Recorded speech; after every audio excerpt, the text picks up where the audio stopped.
भारत में भ्रष्टाचार के प्रकार यदि हम देखें तो प्रत्येक क्षेत्र, जितने भी क्षेत्र हैं उतने ही प्रकार के भ्रष्टाचार हमें देखने के लिए मिलेंगे। राजनीतिक दलों एवं नेताओं के द्वारा सत्ता प्राप्त करने के लिए, वोट प्राप्त करने के लिए, अपनी पार्टी को रूलिंग पार्टी बनाए रखने के लिए भ्रष्ट तरीकों का सहारा लिया जाता है। ये चुनाव में उद्योगपतियों और व्यापारियों से चंदा लेते हैं, उन्हें बदले में परमिट, राजनीतिक संरक्षण, वस्तुओं का संग्रह और कर में कटौती, मूल्य वृद्धि इत्यादि की छूट दे देते हैं और सरकारी कर्मचारियों के चयन, स्थानांतरण, अपदस्थ करने, प्रतियोगी परीक्षाओं में सफलता प्राप्त करने के लिए राजनेताओं का सहारा लिया जाता है। विभिन्न प्रकार के ठेके प्राप्त करने और सरकारी विभागों में अपने माल की सप्लाई या माल को बेचने के लिए राजनेताओं को भारी रकम रिश्वत के रूप में दी जाती है। दल बदल, भाई भतीजावाद भी राजनीतिक भ्रष्टाचार के उदाहरण के रूप में भी हमें दिखाई देते हैं। व्यापार में भ्रष्टाचार देखने के लिए हम अनेक तरीके देख सकते हैं, जैसे मिलावट करना, मूल्य वृद्धि, चोरी छिपे माल बेचना, कालाबाजारी करना, आय छिपाना, अनुचित लाभ कमाना, वस्तुओं का संग्रह करना, बाजार में आर्टिफिशियल कमी उत्पन्न कर देना और फिर उस सामान की कालाबाजारी करना, टैक्स की चोरी करना, झूठे और फर्जी फर्मों के नाम से परमिट प्राप्त करना। तो ये सभी कार्य व्यापारी लोग, जो पॉलिटिशियंस हैं और जो एडमिनिस्ट्रेटिव ऑफिसर्स हैं, उनके सहयोग से कर पाते हैं। शेयर घोटाला का जो एक बहुत बड़ा एग्जाम्पल हमारे सामने है व्यापार में भ्रष्टाचार का। श्वेत वजन अपराध हमें देखने के लिए मिलता है। और व्यापार में भ्रष्टाचार में ही एक जो और इम्पॉर्टेंट कॉन्सेप्ट है वो है ब्लैक मनी। ब्लैक मनी एक आर्थिक और सामाजिक समस्या है जो समाज में असमानता और निराशा को उत्पन्न करती है, और साथ ही जो इकोनॉमी है उसके पैरेलल एक और इकोनॉमी वो खड़ी कर देती है। काला धन वह आय है जिस पर कर का भुगतान नहीं किया गया है, यानी black money is tax evaded income. और किसी भी देश में कितना काला धन है इसकी वास्तविक गणना करना एक बहुत मुश्किल काम है। काले धन को जन्म देने के लिए कई कानून उत्तरदायी हैं, जैसे कि कर की विभिन्न दरें, नियंत्रण नीति, अव्यावहारिक कर नियम, वस्तुओं का अभाव, मुद्रास्फीति, चुनाव इत्यादि। और जो काला धन है वो जो सरकारी खजाना है उस पर बहुत बुरा प्रभाव डालता है, समाज में विषमता यानी असमानता को बढ़ावा देता है, आर्थिक विकास की योजनाओं को वो असफल कर देता है, अपराधों को जन्म देता है और ईमानदारी लोगों में निराशा पैदा करता है। और भ्रष्टाचार के प्रकार में श्वेत वसन अपराध की हम बात करते हैं। जो उच्च वर्ग के जो व्यक्ति, उद्योगपति, वकील, न्यायाधीश, प्रशासक, डॉक्टर इत्यादि आते हैं जो अपने व्यवसाय के दौरान भ्रष्ट तरीके अपनाते हैं, उसको श्वेत वसन अपराध कहा जाता है। संगठित अपराध, कई प्रकार के लोग भ्रष्टाचारी गतिविधियों के संचालन के लिए संगठन का निर्माण करते हैं और योजनाबद्ध तरीके से धन कमाने के लिए वे कानूनों का अवहेलन करते हैं। शैक्षणिक क्षेत्र में भ्रष्टाचार देखा जा सकता है। परीक्षा में नकल कराना, पेपर आउट कराना, अंक बढ़ाना, कम वेतन देकर अधिक पर हस्ताक्षर कराना, ट्यूशन के लिए छात्रों को मजबूर करना, ये सभी भ्रष्टाचार के ही उदाहरण हैं। पुलिस विभाग में भ्रष्टाचार देखा जा सकता है। भारत में जितने भी जो भ्रष्टाचार निवारण के संदर्भ में आयोग गठित किए गए उन सभी ने पुलिस में व्याप्त भ्रष्टाचार की ओर ध्यान आकर्षित किया, और पुलिस के पास अपराध से संबंधित अनेक अधिकार है जिनका पुलिसकर्मी कई बार दुरुपयोग करते हैं। वेश्यावृत्ति, जुआ, चोरी, मद्यपान, कालाबाजारी, विभिन्न प्रकार के अपराधों को पुलिस का संरक्षण प्राप्त होता है, और पुलिस को घूस देकर अथवा उनसे उनको एक निश्चित हिस्सा देकर लोग खुलेआम भ्रष्टाचार में लगे होते हैं, और पुलिस को राजनीतिक संरक्षण भी प्राप्त होता है। और इसके कारण जो पुलिस में भ्रष्टाचार है वो तीव्र गति से फैलता हुआ भी हमें दिखाई दे रहा है। न्यायालय में भ्रष्टाचार, आज का जो न्यायिक क्षेत्र है वो न्यायिक क्षेत्र भी भ्रष्टाचार से मुक्त नहीं है। मुकदमे की तारीख बदलवाने, झूठी गवाही देने, अपने पक्ष में निर्णय कराने और कानूनों का समुचित रूप से पालन न करवाने आदि के लिए न्यायाधीश और संबंधित लोगों को घूस दी जाती हैं।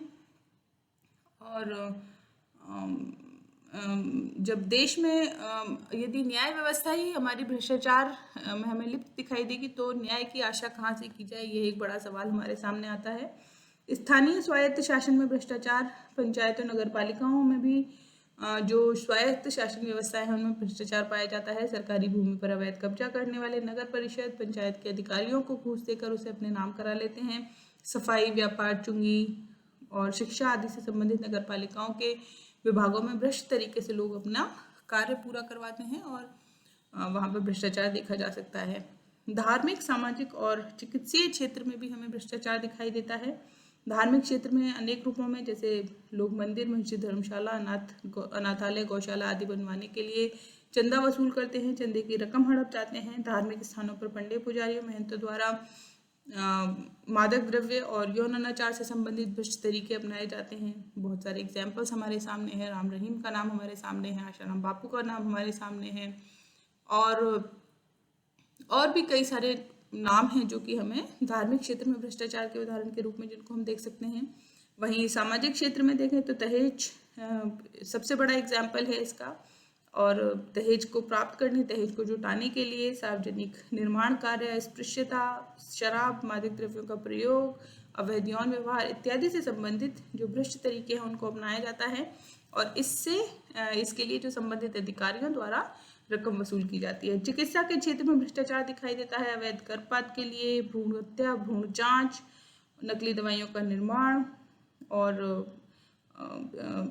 झूठी बीमारी और मारपीट में चोट आ जाने संबंधी प्रमाण पत्र इत्यादि देने के संबंध में चिकित्सीय क्षेत्र में भ्रष्टाचार देखा जा सकता है। वहीं ठेकेदारी के क्षेत्र में भी सार्वजनिक निर्माण कार्य में भ्रष्ट तरीके अपनाए जाते हैं। सीमेंट में अधिक रेत मिलाकर पैसा कमाना और उनके द्वारा बनाए गए जो मकान, पुल, सड़कें इत्यादि हैं वे समय से पहले ही खत्म हो जाते हैं, समाप्त हो जाते हैं, और ठेके प्राप्त करने के लिए इंजीनियरों और जो चतुर्थ श्रेणी तक के कर्मचारियों को घूस दी जाती है। तो इस प्रकार से जो भ्रष्टाचार का क्षेत्र है वो बहुत व्यापक है और इसने सार्वजनिक जीवन के लगभग सभी क्षेत्रों में अपनी जो जड़ें हैं वो जमा रखी हैं, और मुझे नहीं लगता कि इसका कोई भी क्षेत्र आज हम भ्रष्टाचार से अछूता देख सकते हैं। और बिल्कुल ये कहावत सार्थक होती है कि जो जो उपचार किया गया त्यों त्यों रोग भ्रष्टाचार का बढ़ता चला गया।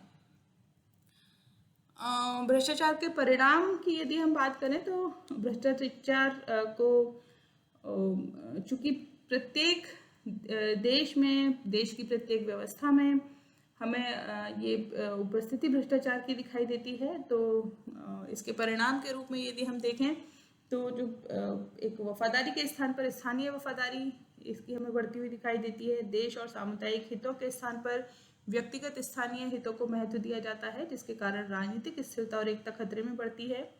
वहीं भ्रष्टाचार के कारण लाल फीताशाही यानी कि नियमों का हवाला देकर के अपना कार्य में देरी करना और फाइल सिस्टम, उत्तराधिकार से भागने की प्रवृत्ति बढ़ती है, और ऐसे में लोग अक्षम हो जाते हैं और विकास का कार्य रुक जाता है। नियमहीनता और कानूनों की अवहेलना में वृद्धि होती है।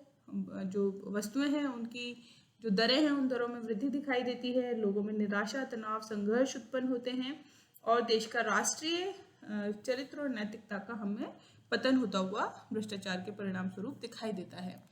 भ्रष्टाचार को उन्मूलित करने के लिए या रेडिकेशन ऑफ करप्शन के लिए हम क्या एफर्ट्स और सजेशन हमारे हो सकते हैं?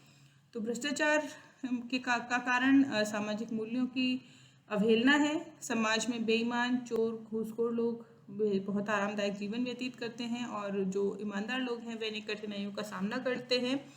अनेक समितियों और आयोगों का गठन इस विषय में किया गया है, फिर भी इससे छुटकारा अभी तक नहीं मिल पाया है। तो इसके लिए कुछ प्रयास किए जाने चाहिए। बेरोजगारी को समाप्त किया जाए, निर्धनता को समाप्त किया जाए, जो आयकर का मूल्यांकन सार्वजनिक रूप से किया जाए, अधिकारियों को के स्वविवेकी अधिकार को कम किया जाए, जनसाधारण में जागरण पैदा किया जाए और भ्रष्ट लोगों की सार्वजनिक रूप से निंदा और उपेक्षा की जाए, शिकायत करने वालों को सुरक्षा प्रदान की जाए, राजनीतिक दलों को चंदा देने पर नियंत्रण लगा जाए, राजनीति के नाम पर जो अनाप शनाप पैसा उस समय खर्च किया जाता है उसका रिकॉर्ड रखा जाए और उसमें कमी लाई जाए, नियमों का सरलीकरण, कार्यप्रणाली में पारदर्शिता के साथ साथ एक कठोर दंड के प्रावधान भ्रष्टाचारियों के लिए होने चाहिए। भ्रष्टाचार और भ्रष्टों के विरुद्ध समाज में प्रभावी विरोध पैदा किए जाएं, व्यावसायिक वर्गों में सुरक्षा और सरकारी नियुक्तियों में स्थिरता उत्पन्न की जाए, राजनीतिक कार्यकर्ताओं, अधिकारियों और व्यापारियों में ईमानदारी की भावना उत्पन्न करने की कोशिश की जाए और लोगों में नैतिकता और चारित्रिक गुण और उनके व्यावहारिक आदर्शों को उत्पन्न किया जाए। इसके साथ ही कठोर कानूनी व्यवस्था बनाई जानी चाहिए तथा भ्रष्टाचार निवारण हेतु भ्रष्टाचार निवारण विभाग की स्थापना हो। केंद्रीय इंटेलिजेंस ब्यूरो द्वारा भ्रष्ट अधिकारियों की जांच करने की व्यवस्था हो और पुलिस और जो सतर्कता विभाग हैं वे यदि ईमानदारी से कार्य करेंगे तो निश्चित रूप से जो भ्रष्टाचार है उसको रोका जा सकता है, उसको काफ़ी सीमा तक कम किया जा सकता है। इसके संबंध में कई सरकारी प्रयास समय समय पर किए गए हैं। 1947 में भ्रष्टाचार निवारण कानून पास किया गया। भ्रष्टाचार अधिनियम की जो कार्यान्विति है उसके संबंध में आवश्यक सूचना देने के लिए 1949 में टेकचंद समिति की स्थापना की गई। 1953 में आचार्य कृपलानी की अध्यक्षता में रेलवे भ्रष्टाचार जांच कमेटी निर्मित की गई। 1955 में प्रशासन सतर्कता विभाग एडमिनिस्ट्रेटिव विजिलेंस डिवीजन की स्थापना की गई। जून 1962 में तत्कालीन गृह मंत्री ने संथानम कमेटी की स्थापना की जिसने 1964 में अपना प्रतिवेदन प्रस्तुत किया और 1964 में तत्कालीन गृह मंत्री गुलजारीलाल नंदा ने भ्रष्टाचार निवारण के लिए संथानम कमेटी की सिफारिशों को लागू करने और अनेक अन्य कदम उठाने के लिए उन्होंने प्रयास किए और उसकी उन्होंने बात की और उन्होंने कहा कि सरकारी कर्मचारियों के लिए एक जैसी आचार संहिता बनाई जाए, संविधान की उन धाराओं को भी परिवर्तित किया जाए जो अनुशासन की कार्यवाही में बाधक हैं, भ्रष्टाचार को रोकने के लिए योजनाबद्ध रूप से सामाजिक, आर्थिक, कानूनी, प्रशासनिक उपाय अपनाए जाएं, भ्रष्टाचार से संबंधित सभी नियमों में संशोधन किए जाएं, ईमानदार व्यक्तियों को उच्च पद दिए जाएं, जो समाचार गुप्त न हो वे जनता में शीघ्र प्रसारित किए जाएं यदि देश की सुरक्षा का मामला उनसे नहीं जुड़ा है तो, और मंत्रियों विधायकों के लिए आचार संहिता बनाई जाए, समाचार पत्रों में छपी भ्रष्टाचार की शिकायतों की जांच की जाए और झूठी शिकायतें होने पर समाचार जो पत्र हैं उनके ऊपर कार्यवाही की जाए, गैर सरकारी संस्थाओं द्वारा उचित रूप से काम करने पर उन्हें राज्य सरकार द्वारा सहायता दी जाए, लाल फीताशाही को समाप्त किया जाए, लाइसेंस और परमिट की स्वीकृति किसी व्यापारिक संस्था के सदस्य होने पर ही दी जाए और इनका दुरुपयोग करने वालों के विरुद्ध कार्यवाही की जाए। वही इस संबंध में जो भ्रष्टाचार को रोकने के लिए गुलनार मेडल ने अपनी पुस्तक एशियन ड्रामा में कुछ सुझाव दिए हैं और उन्होंने कहा कम वेतन पाने वालों के वेतन, सामाजिक प्रतिष्ठा और स्तर में वृद्धि की जाए, भ्रष्टाचार निरोधन के लिए सतर्कतामूलक कार्यवाही बनाई जाए,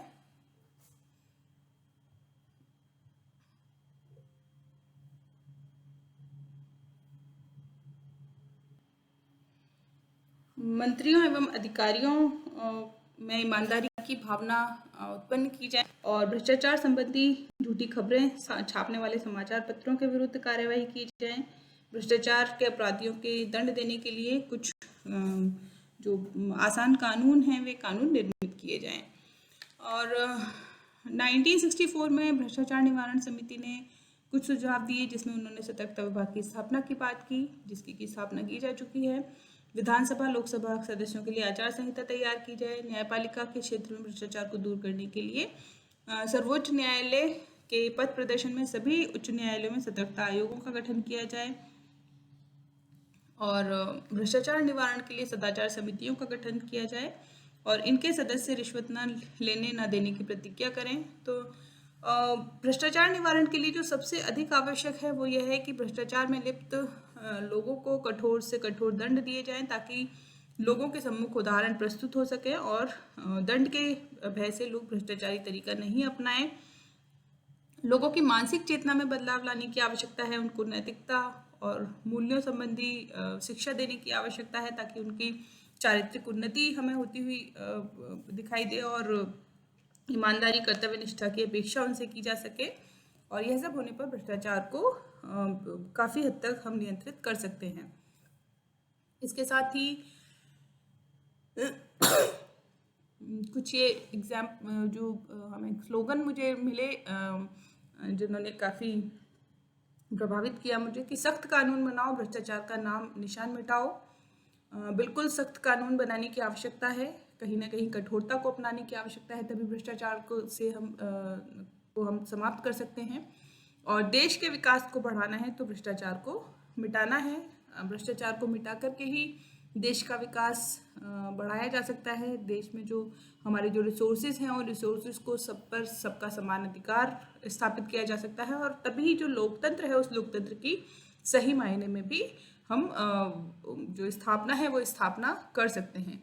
अन्यथा तब तक तो ये कुछ लोगों का ही शासन है, कुछ लोगों के अधिकार हैं, कुछ लोगों का ही संपत्ति पर अधिकार हमें दिखाई देता है। और अधिकांश जो जनसंख्या है वो अधिकांश जनसंख्या एक सफरर के रूप में और हमें जो परेशानियां हैं उन परेशानियों को झेलती हुई दिखाई देती है। तो आज के लिए इतना ही, बाकी हम नेक्स्ट क्लास में करेंगे। Thank you.